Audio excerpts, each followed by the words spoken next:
Hello everyone and welcome to Got Som, where it's taken 4 years and over 100 comments on just one video to get to this very special episode. Carlos Santos, a master sommelier, sits next to me. Are you excited about this one, surely? Absolutely, of course. Touches the heart. So this will be about Portuguese wines. So for different regions, different grape varieties, 4 memorable wines that I keep tasting over and over again while I was in Portugal. And now we can find them as well in Australia. Of course, there will be many others and many other producers and newer producers and more, classical or more historical producers. But these ones are available here and they're delicious. Should also say, these are also quite affordable. One thing Carlos said to me was like, I want to be able to tell a story straight from my heart, a story of my origins of wine, which we're excited to hear today. This is as much about Carlos's journey to being a master sommelier through the story of wine as much as it is drinking and assessing the wines, which we're looking forward to. We have 2 red and 2 white. But I said to Carlos, this is going to be a longer episode. You take your time. I want to learn things that I haven't learned about you in the 4 years plus that we've been really good friends. It's your time to shine, Carlos, and lead the way. Take me on a journey through your home country. Yeah, we will go from north to south. So from the northernmost wine region in Portugal. So that's Vinho Verde. And so this is right across the border from Spain, so Rias Baixas, where the grape variety would be Alvarinho. In Portuguese, we call it Alvarinho. It's really well adapted to cooler climates. And as we know it from Germany and Austria and parts of US, New York, etc. It's high acidity, it's really refreshing, it's really crisp, really dry. Alvarinho, in this case, it's quite an oily grape variety, so it does well in skin contact, which is what this wine is as well about. It's Anselmo Mendes, Vinho Verde. It's called Contacto exactly because of that, so that leaves contact or skin's contact to give that texture, richness, mouthfeel, and that certain oiliness. And why is this region so cool for me is because after I've passed my exam, the first wine region I visited was actually Vinho Verde, and I stayed in a small Airbnb in the middle of vineyards. As I've never been before, it was quite interesting to see how the red grape varieties grows right next to the white grape varieties, but going into a small little local restaurant where they would serve you in a white mug, a deep, dark, literally black wine called Vinhão, so that's a local grape variety, that they're so proud, and they serve it on a white mug because they're so proud when you swirl that it stained the mug. So that's in the region of Vinho Verde. Of course, we're not talking about that particular wine, but it's just very interesting wine region. Very green, I mean, as the name indicates as well, Vinho Verde, so verde means green. The region itself, very hilly, very special because also in the fact that vineyards are planted overhead. So that was because in the old days, it was a way of preventing disease. So as the wind blows underneath, the vineyards planted at the top get their blown. So it's disease free. So like you said, Alvarinho is Albarino. It's just the same thing as Pinot Grigio and Pinot Gris. Correct, exactly so same right. grape variety, just different, in Spanish areas. in Spanish or in Portugal. Portuguese. Then 9 sub-regions, so from A to Z, Ava, Amarante, Basto, Baião, Cava de Lima, Paiva, Sousa, Monção, Melgaço. So those are all the regions. It's like you say in the Indonesian alphabet. So those are the regions from A to Z, not north to south necessarily, but yeah, the most important and the official wine region. So all of them have different specifications as well, where the Loureiro is a secondary white grape variety, which is also quite important. Not quite as high acidity as the Alvarinho. So the best wines are definitely Alvarinhos. And we're still only talking about the first bottle, aren't we? We are still only just talking about the first bottle. I offloaded a lot. I it's like a that. lot This of is your information. episode, mate. But yes, it's a region that brings a memory of the Airbnb, being in a little town and going to this local restaurant. Funny enough, if you pass by, it just looks like an old house. You wouldn't know. So the person at the Airbnb told us you have to go there. But you don't see restaurant written anywhere. So you knock at the door, an older lady will open the door, welcome you in, and then she will say, today I have this for fish and I have this for meat. Which one do you want? That's it. Great. There's nothing else. That's it for the day. Great. So you ask for the house wine, and if it's red, there's only one house wine, is the Vinhão, which is the stained mug. Deep staining mug. And the white wine will be an Alvarinho. Well, cheers. Salud to you, sir. Cheers.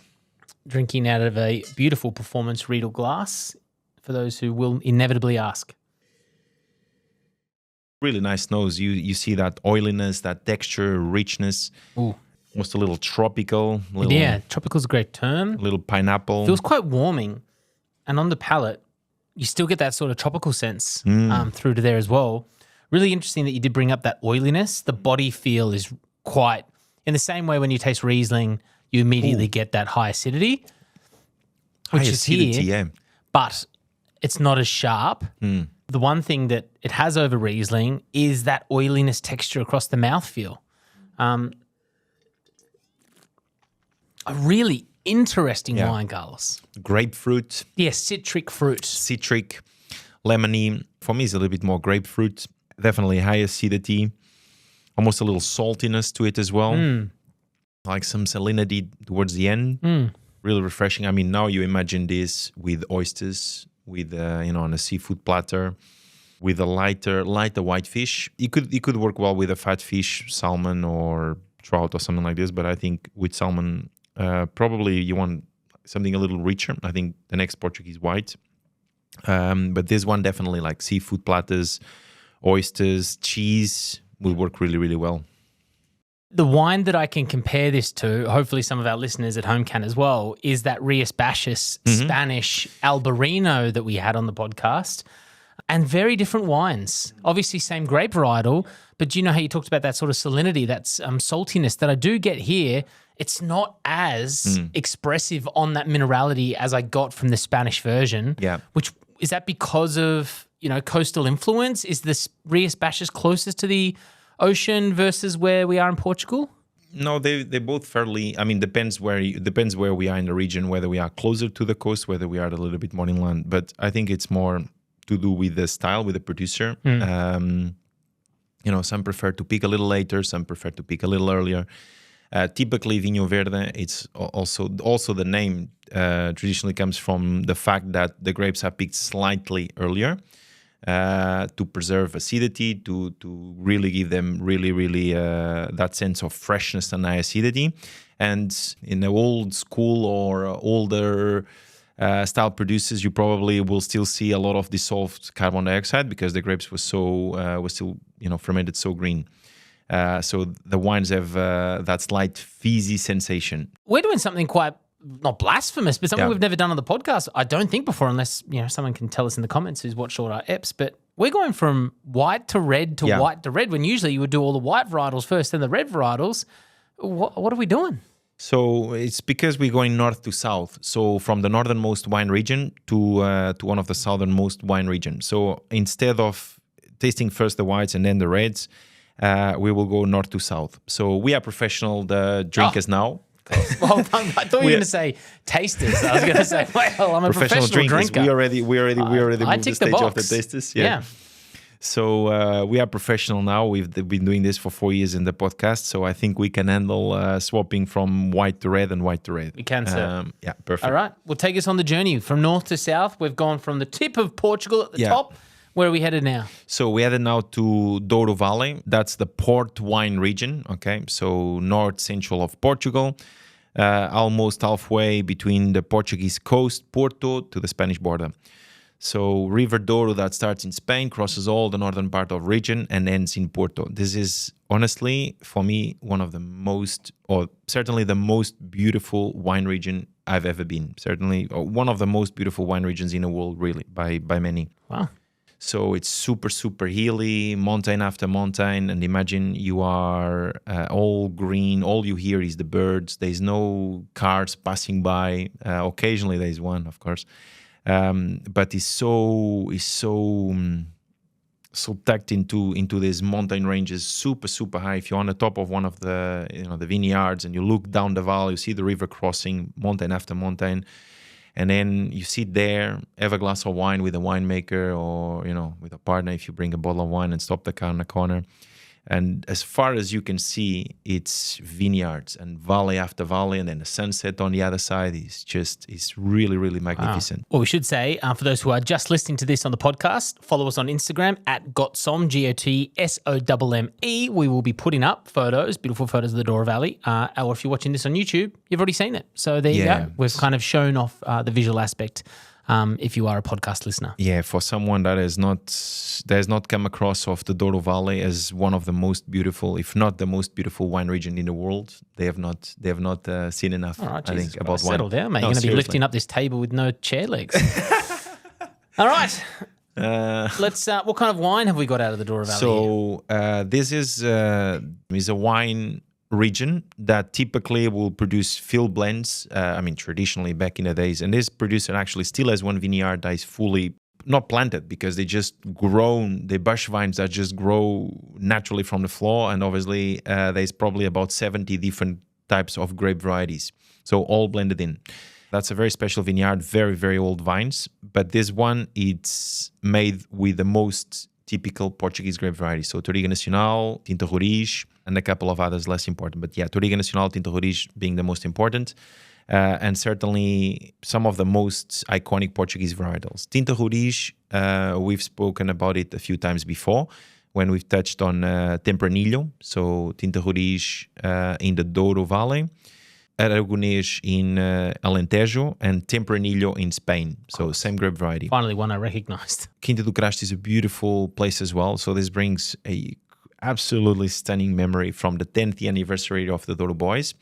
So they did a huge event where Quinta do Crasto, Niport, Quinta do Valmião, Quinta do Valado came together for the 10 years of celebration of the called Douro Boys. So 5 of the top producers from the region. And we stayed at Quinta do Crasto. So when you go there, you have this swimming pool on top of the little hill. So basically, you get into the winery. There's the presses and the winery, etc. And then there's the little house. And then you keep walking up, and there's a swimming pool, infinite swimming pool on the top of the valley, the vineyards around. And then as far as you can see is River Douro and mountains again. Beautiful. It's crazy. It's stunning. So we stayed there. Just letting everyone know, we are not sponsored by the Portuguese Tourism Board, but if you would like to sponsor our podcast, you certainly can. So basically it was a lot of drinking, those 3 or 4 days, a lot of master classes. So all the winemakers were... So we did a tour through all these vineyards and then, of course, big dinners at night. And I remember I was with someone in London. I promise you it wasn't myself. I wasn't that bad. But someone just bought a new phone and, of course, forget the edit on the shorts and just jump into the swimming pool. Back then, the phones were not as good as they are today, where you can soak them in water. That's true. The old chuck it straight in rice tricks. Yes, exactly. Well, at 2 a.m. in the night after coming from dinners and jumping into the pool in the summer. And then again, it's summer, it's 2 a.m., and it's nice and warm. It just feels so good. And you cannot see absolutely anything other than stars, the reflection of the river from the moon, and you jumping in the pool. It's crazy. Beautiful. Yeah. Quinta do Crasto.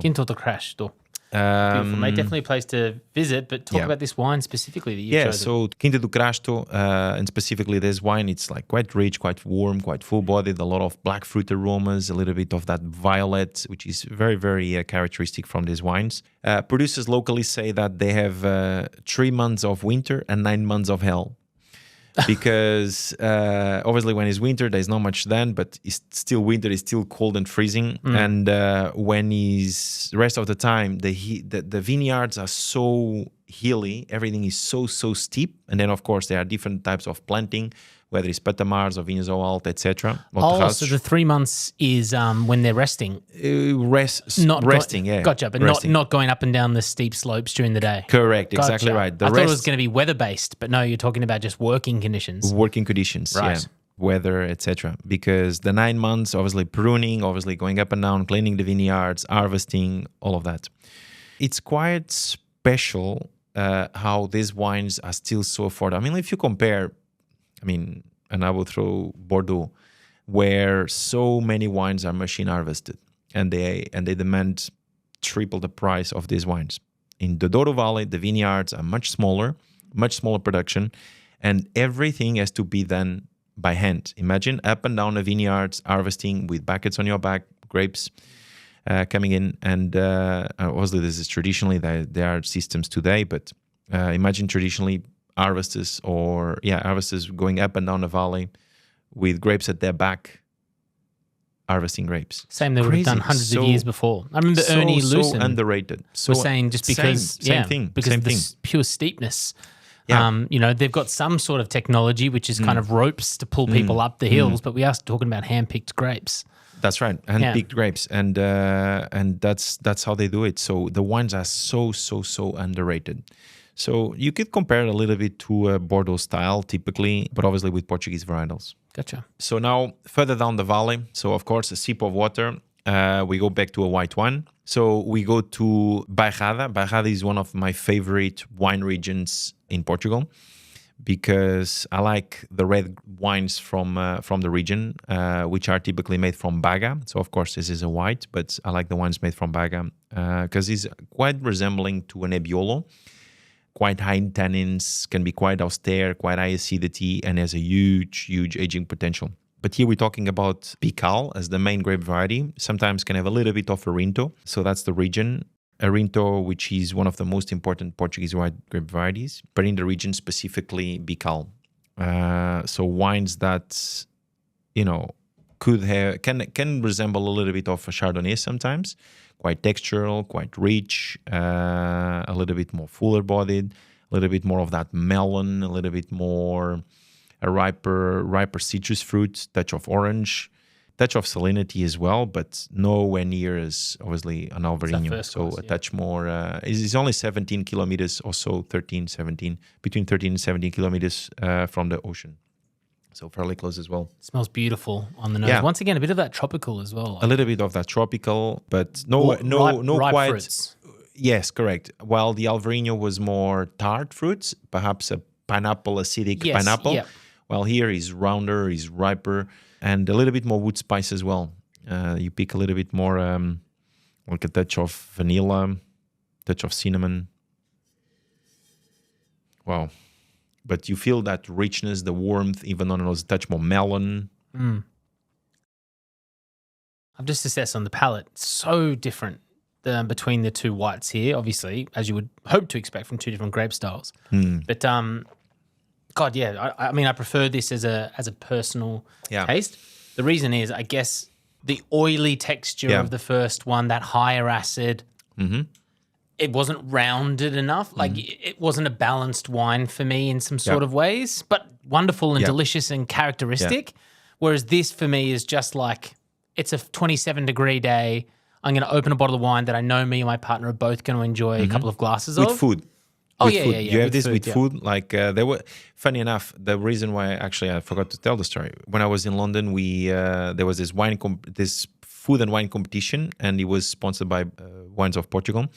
And I picked Filipe Pato, and I picked the Nossa. Obviously not this vintage; it was an older vintage. But so yeah, it was a dish made with cod, inside there with charred onions and mussels. So a lot of different seafood tastes, but then the richness from the batter, and obviously the cod very, very tender and just really like kind of sliding its way.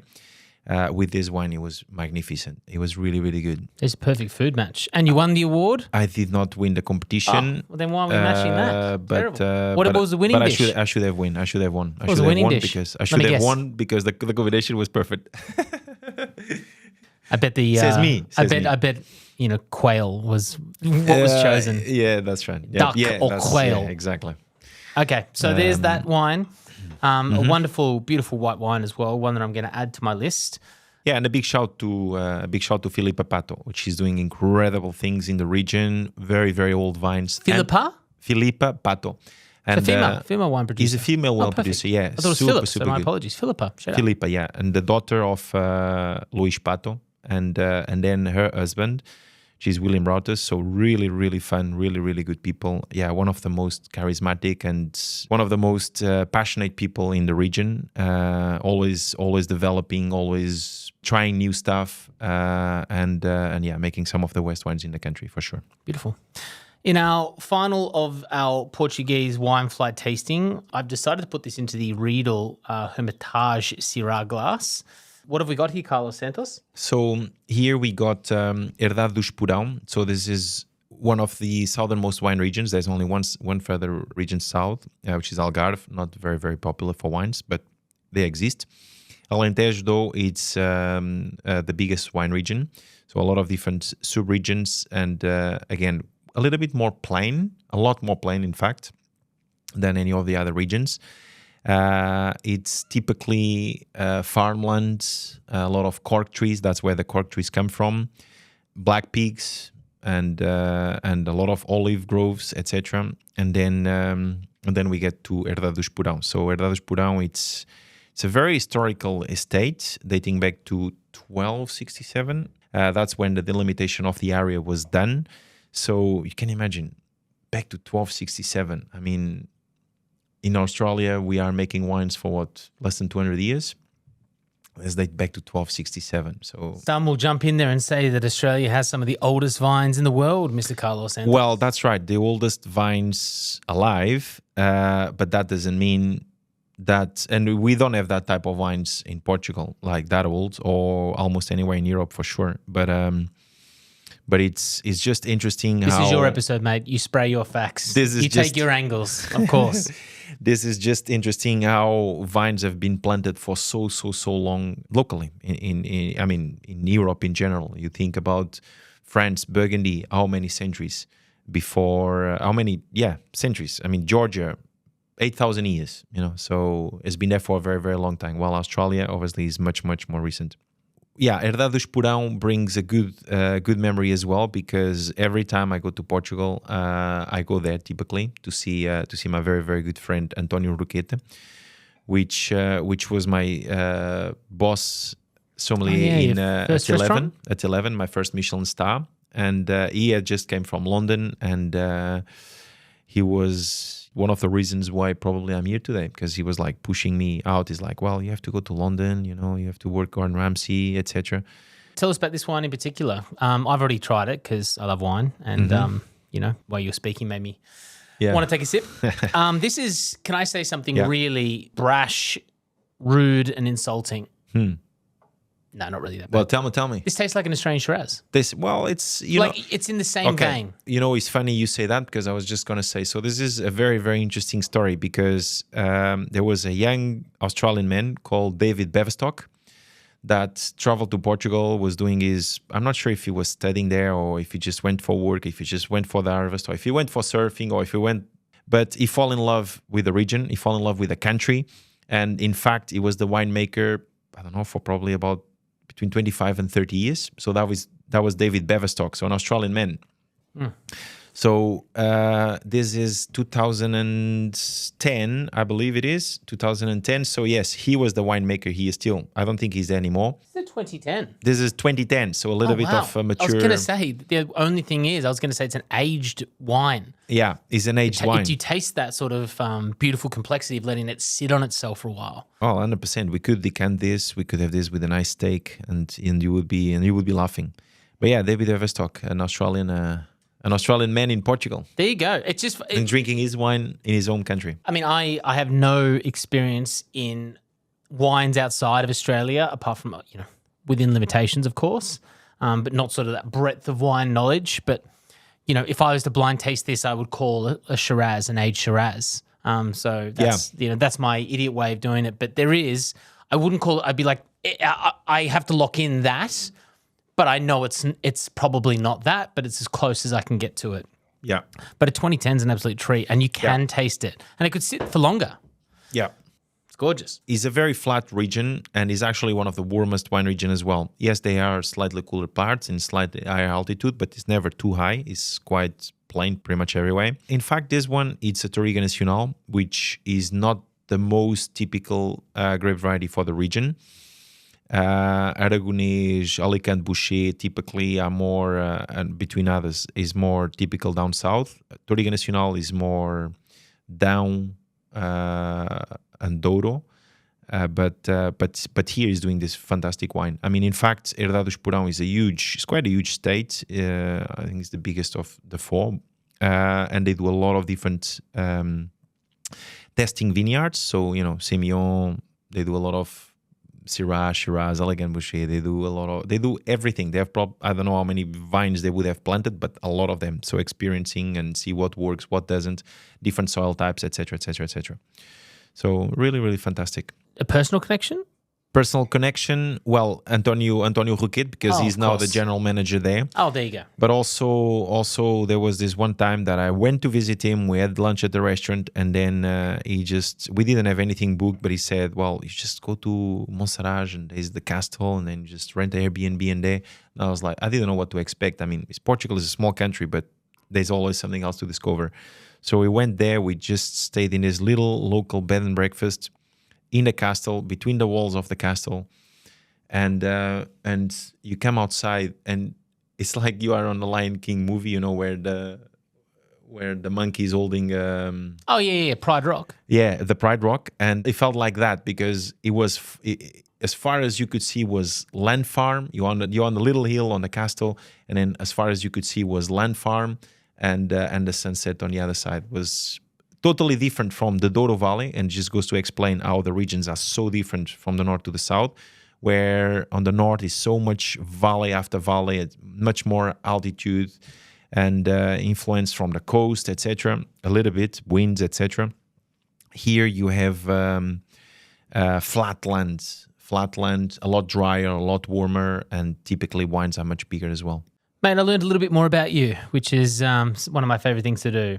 And to hear it through drinking the wine and the stories that within it, it kind of feels like you get to share the experience beyond just the words spoken. So thank you. And thank you to everyone, over 100 people commenting, saying they wanted this episode. We hope it appeased. If you want to learn more about these wines, we'll have them below in the show notes. And on the next episode of Got Some, something really interesting. We've got a demi bottle, a regular bottle or a standard bottle, and a magnum of wine. The same wine, and two of them are of the same vintage. Will be interesting. A 375ml, 750ml, and a 1.5 litre bottle of wine. How do they age differently, and is it a myth? Master Sommelier Carlos Santos will be here to guide us through that journey, and I can tell you, because I've already had the wine at 375ml, it's a cracker. Can't wait till then.